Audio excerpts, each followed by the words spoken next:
ও সবাই দরকার নেই নাকি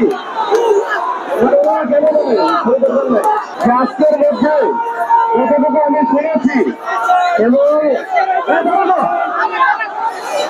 মাননীয় প্রধানমন্ত্রী কার্যালয় থেকে আমার সাথে কথা বলা হয়েছে, আমিও কথা বলেছি।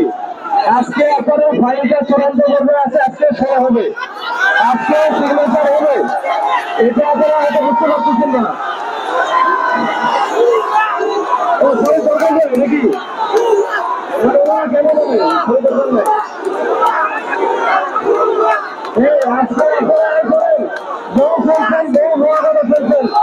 আজকে আজকে একটু একদিনের জন্য খবর করেন।